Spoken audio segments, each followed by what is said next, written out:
woman from South Dakota traveled to Tampa Bay to cheat on her husband, but wound up facing criminal charges. That's because Renee Skoglund filed a false police report while she was here, and you won't believe what she claimed in that report and why she did it. Fox 13's Gloria Gomez shows us how her trail of lies landed her in front of a judge. Do you have any questions? Your Honor, if we could request from the court. South Dakota resident Renee Skoglund is far from home and in legal hot water that even surprised the judge. This is really unbelievable.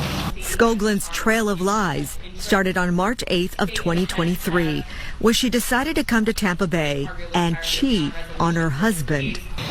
That she had had consensual sexual intercourse with an individual while in Hillsborough County, that she felt guilty about this due to her marital status, and she wanted to get checked for sexual transmitted diseases. But she wanted to get tested for free, so she decided to lie again and call 911. I was just raped. I'm sorry? I was just raped. Okay, how long ago did this happen? Maybe like 45 minutes ago.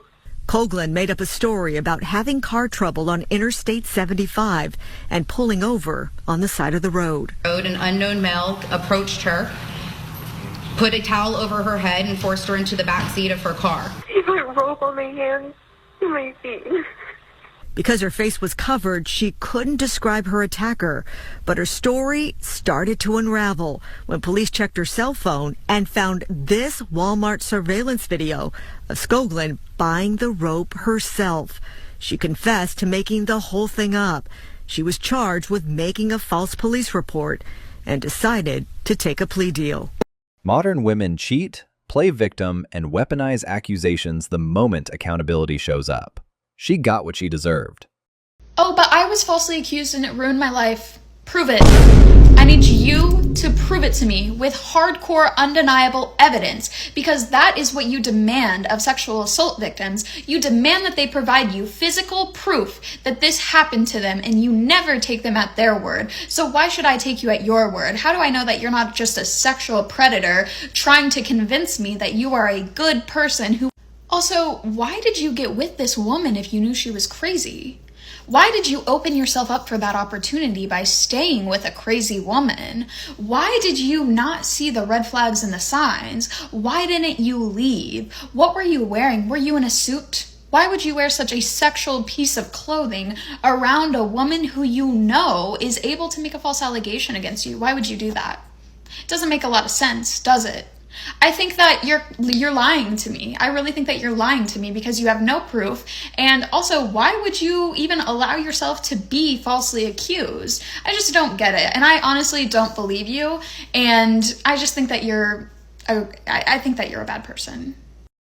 She laughs about false accusations because she knows she'll never pay the price for making one. Women prove exactly why innocent men end up destroyed. Had a false accusation against me as well, but this was way back, again in sixth form, like at the very start of it. Two girls had kissed me in an office of a drama department which I was in, and one of the girls was my ex, and she went ahead and said to the teachers that I was forcing myself onto girls in your office. So they tried to get the head teachers involved, the police to involve, all of this shit. They was gonna take my ass to jail for assaulting these women. And I never did any of that shit. If anything, this is what happened. Those two girls kissed me without my consent. One of them, and I'm reenacting it right now, all I did was this. She was behind me in the chair. I looked up at her and did a little kissy face as a joke. She took my face, grabbed me up, and then kissed me. That's the one of the girls. That's the girl who accused me first.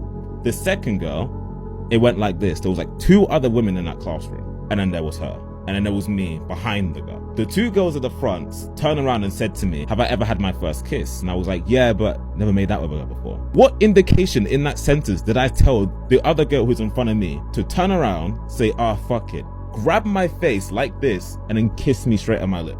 I let it go because the girl was cute. I didn't think much of it. But apparently, I forced myself onto her when my hands were by my side. And the way everybody turned on me when that news came out was insane, because nobody listened to me. Nobody believed me either when I said that I didn't do anything. If anything, I didn't even know what I did. Nobody told me what I did. I got sent out and accused for touching people when I didn't touch anyone. It was so weird, that shit was. The only way people believed me was when one of the girls tried to make another girl who I had never spoken to before a victim. And that girl, bless her heart today, God bless her heart, she came out and said the whole thing is bullshit because now they're just trying to get other people involved to get me kicked out or to get me in some serious trouble. And then everybody came back on my side. I'm a very forgiving person, so I forgave everybody that same day. But that just goes to show you how dangerous some of this shit is and how nobody can believe you, even if you're innocent or even if you're the victim of that whole shit. What happened to her? What do you think? The same thing that happened to every other girl who falsely accused. They get away with it. Ain't shit happened to them. Them teachers who threatened to call the police and ruin my entire life didn't even apologize to me. If it wasn't for that girl, her name's Sophie, God bless Sophie, bro. If Sophie never came through and said the whole thing is bullshit, they tried to make me a victim, I'm not a victim, I've got a boyfriend, I don't even know what would happen to me, bro. I'm keeping it a stack. A false accusation costs a man everything.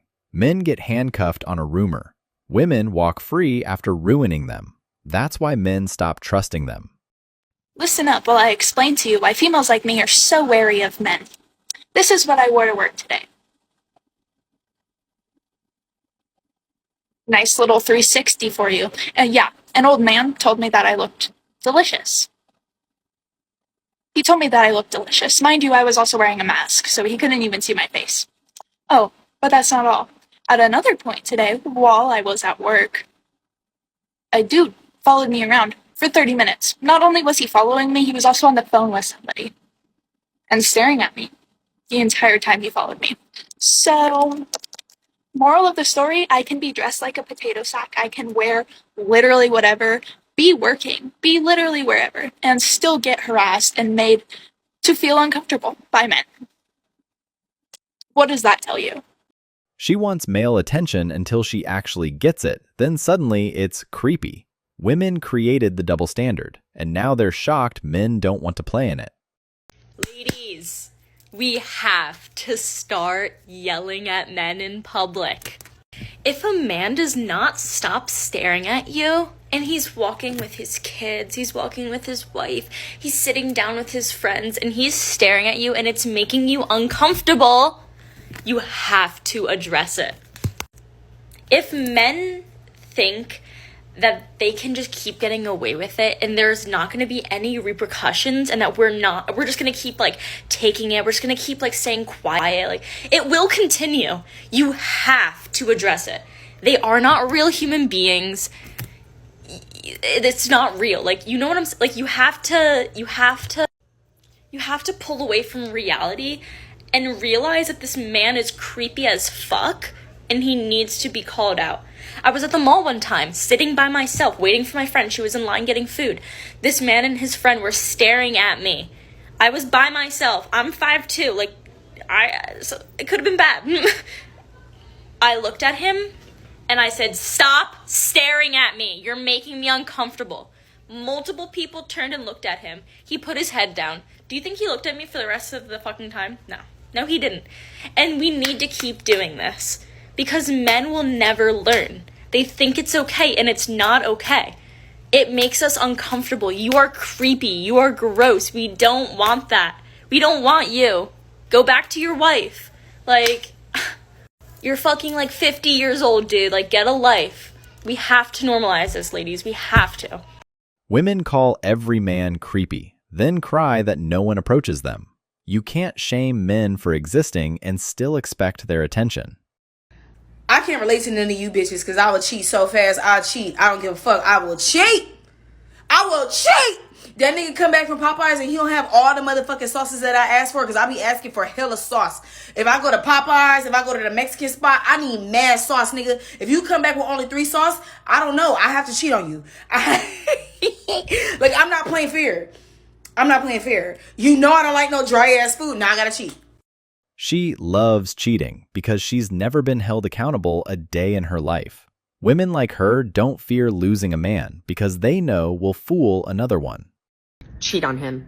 If he cheats on you, you cheat on him back. There's no long paragraphs. There's no yelling. There's no crying. I don't care if you have to go find his dad, his brother, his best friend. I don't care if you have to lie about it. You are going to cheat back, and you're going to make that a stipulation at the beginning of your relationship. You're going to say, if you cheat on me, I just want you to know that I will be cheating on you back, and anybody is fair game. So if it happens, which happens way too much, you get to follow through. You're not betraying. You're not betraying. You already said the boundary. This was this. That is your consequence. And you'll make sure you look them dead in the eye when you say, oh, by the way, I slept with this and this because I found out about yours, and you're walking out the door. You're not going back. The high road. It feels good to get revenge. Modern femininity turned revenge into a personality trait and then wondered why men stopped taking them seriously.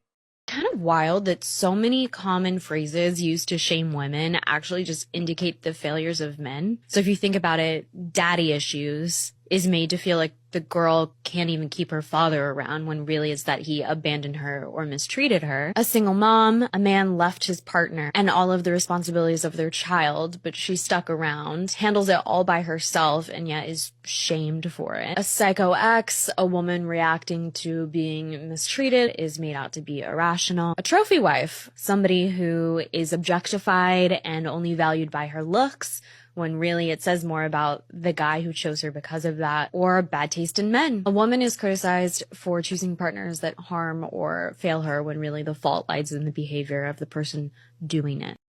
Funny how accountability magically disappears when she can just blame men for everything. Women rather rewrite the dictionary than admit her choices created her own reputation. Thanks for watching, brothers. Remember, stay focused, stay free, and keep walking your own path. If you found value in this video, drop a like, share your thoughts below, and don't forget to subscribe for more content on self-mastery and independence. Until next time, walk tall, stay true.